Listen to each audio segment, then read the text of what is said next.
The house was quiet, in a way that felt almost unreal. The kind of silence that comes before something changes. And Emily Carter felt as she stood near the window of her Vermont watching fallen leaves slide across while the evening light. She had lived in this house for more than 20 years, raised her son here, laughed and cried here, and after her husband passed away, this place became both her shelter and her cage, because everything in it reminded her of the life she once had, and the life she gave up to be a strong mother. Daniel had been her whole world, her son, since the funeral, and she had poured every bit of love and patience into raising him, believing that sacrifice was the purest form of love. Daniel grew into a quiet but intense young man, thoughtful, responsible, and deeply attached to her, and people often praised Emily for raising such a devoted son. But no one saw how that devotion slowly turned into something heavier, something harder to name. On this evening, Emily held her phone in her hand, reading a short message that made her heart beat in a way she had almost forgotten. It was from Michael, a widower she met at a community fundraiser, who spoke gently, listened carefully, and never rushed her feelings. Their messages were nothing simple, dramatic, just shared memories, soft jokes, and understanding words. Yet, they felt like a door opening after years of darkness. She smiled to herself, a small private smile, the kind that belongs only to someone. Rediscovering hope. She felt young again, and for a moment, not but in age. She locked her phone in spirit and placed it on the table as she heard Daniel's footsteps coming down the stairs, his presence filling the room before he even spoke, and she straightened her posture out of habit, the way she always did when he entered. Not because she feared him, but because she had grown used to adjusting herself around his moods. Daniel greeted her politely, asked about dinner, and moved around the kitchen with ease. Yet his eyes lingered on her face longer than usual, as if searching for something she hadn't said. Emily felt a strange tension, but brushed it aside, telling herself she was overthinking, because Daniel had always been protective, always alert, especially when it came to her. As they ate, the conversation stayed light. Felt unsettled, like a calm surface hiding a strong current. Daniel mentioned how busy work had been, how he worried about her being alone too much, how neighbors could not always be trusted, and Emily nodded, listening as she had done for years. But inside she felt a quiet resistance growing. After dinner, Daniel casually mentioned a name, Michael, and the sound of it landed heavily between them. Emily looked up, surprised, asking how he knew, and Daniel replied calmly that he had seen a message pop up on her phone when she left it on the counter.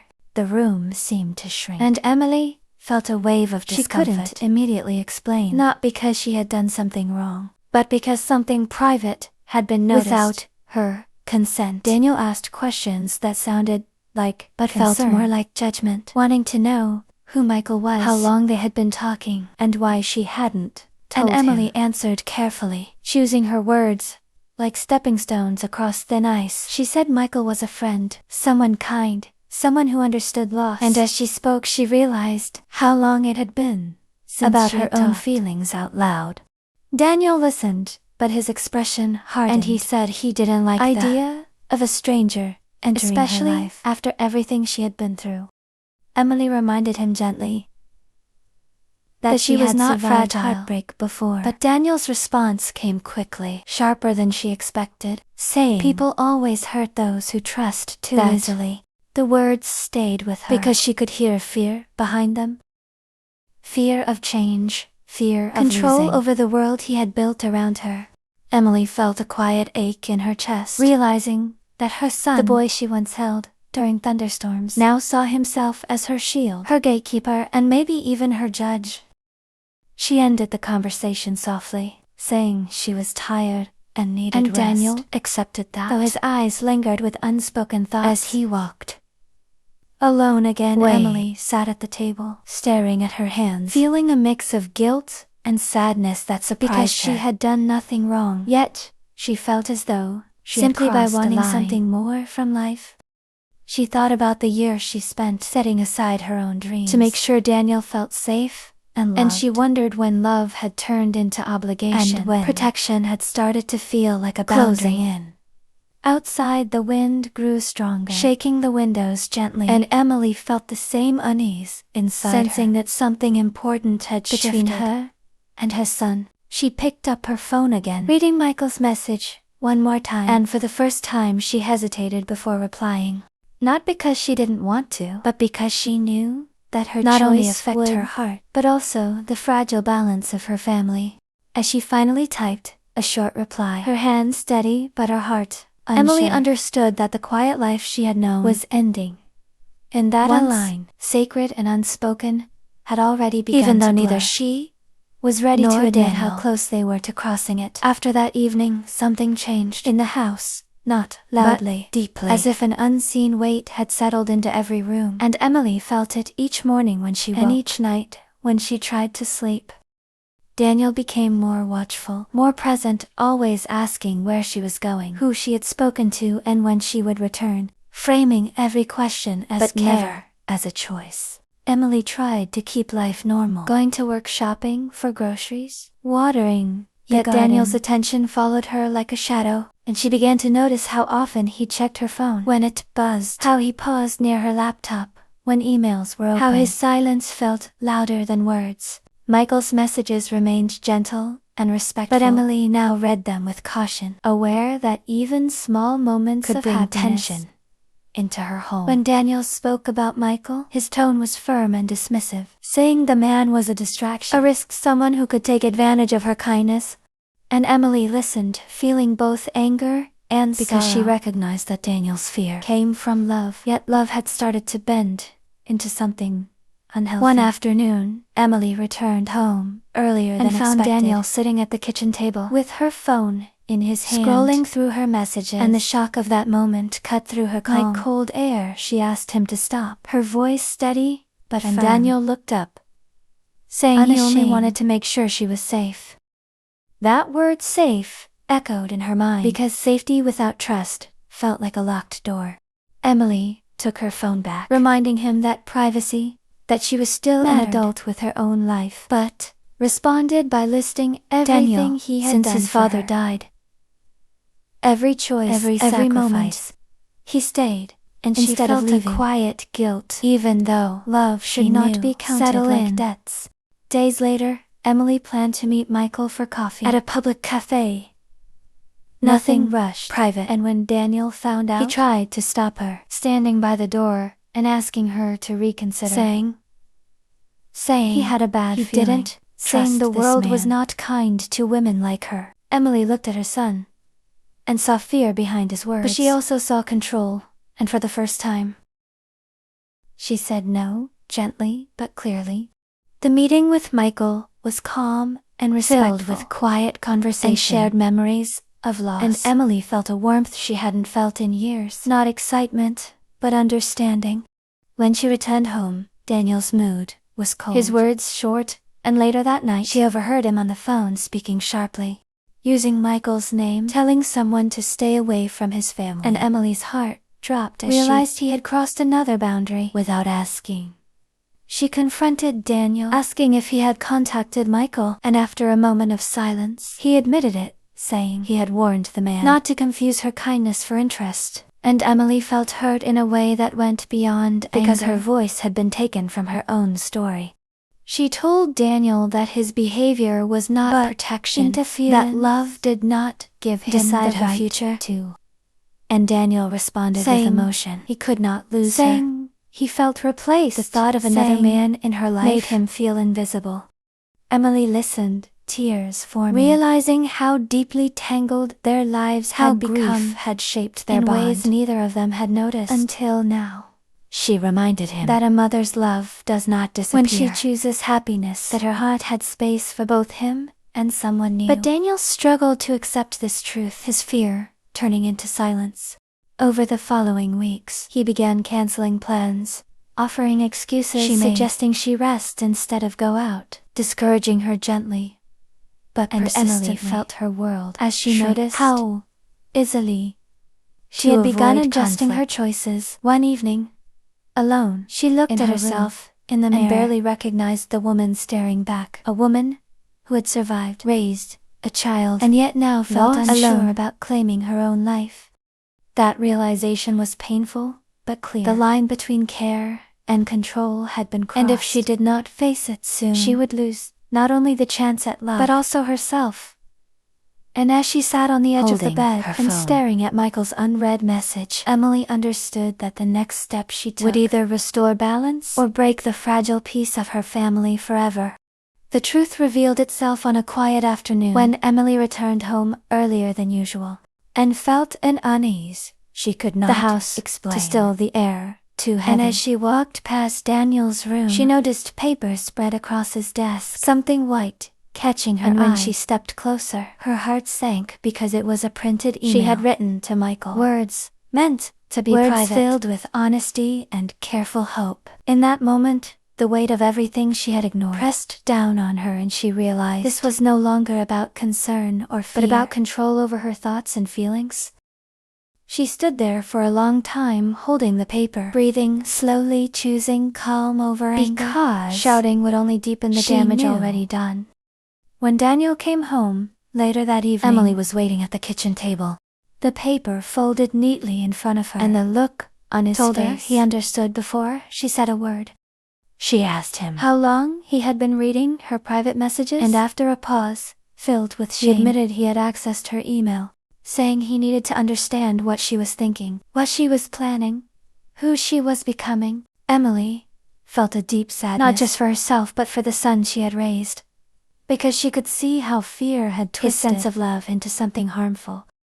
She told him calmly that what he had done broke her trust, that privacy was not a luxury, but that love without respect could not survive. Daniel's voice shook as he tried to explain, saying he felt like he was losing her, that since his father's death, she had been the only steady thing in his life, the only place that felt and the idea of building a life that did not revolve around him filled him.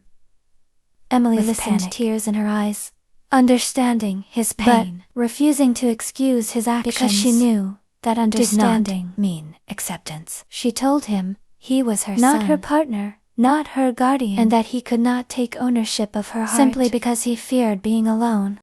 Those words hurt him deeply, and he turned away, struggling to hold himself together, finally admitting that he did not know who he was constant without her presence. The confession broke something open between them, and for the first time, Emily saw how their shared grief had trapped them that no longer fit. She explained that her desire for companionship did not erase her love for him, that there was room for growth without loss. But Daniel could not yet, his emotions clouded by years of silent dependency. The conversation stretched late into the night, filled with pauses, tears, and heavy truths neither of them had wanted to face. Nothing felt resolved, only exposed.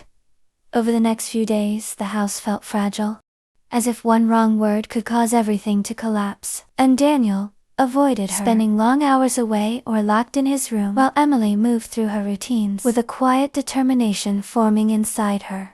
She knew now that avoiding conflict had only allowed the problem to grow, and that love sometimes required painful honesty. One morning, she told Daniel she needed space, not as punishment, but as a step toward healing, explaining that she could not continue living under watch, and that he needed to learn who he was beyond being her protector.